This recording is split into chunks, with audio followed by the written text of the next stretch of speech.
Aloqa, tinchlik mahalli, Toshko'cha, Ko'kchim masjid atrofidan uy qidirayotganlar bu videoni o'tkazib olmanglar. Sizlarga bitta yaxshi hovli topib qo'yganman. Ko'rib turinglar, qiziq bo'ladi. Hovliga hali kirmasinglarda mana bunaqa dekoratsiyalarga ko'zingiz tushadi. Qaranglar, tashqariga zaxlat joyiga nimalar qilib tashlaganlar aka. Vashcha chiroyli qilib qo'yishdi o'zi ham. Yoqqan bo'lsa bitta like bosib qo'yasizlar, живой zonalar. Bu yoqqa tapchani ham qo'yib qo'yibdilar. Bu uyimiz sotilyapti. 4,5 sotuvdan iborat. Joylashgan joyi Tinchlik ko'cha deb aytdilar. Toshko'chaga juda ham yaqin bo'lgan joyda joylashgan. Ko'chalari tor deydiganlarni qilgan ko'chani qarang kengligini. Kirib kelish tor bo'lishi mumkin, lekin uyimizni oldi juda ham keng ekan, qaranglar.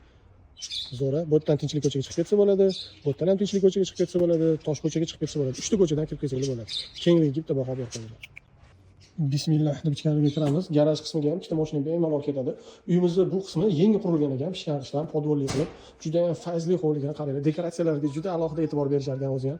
Hovlini qaranglar, go'zalligini, shiringina hovli. Xo'sh, bu eski qurilish bo'lgan ekan, bu yoqqa yangi qurilish. Umumiy 10 ta xonasi bor. Ko'ryapsizlar, bitta like bosib eshdan chiqmasin. 10 ta xona 4,5 sotixga tushgan ekan. Xo'sh, mana hovlining umumiy ko'rinishi. Ziloniy zonalarni qaranglar.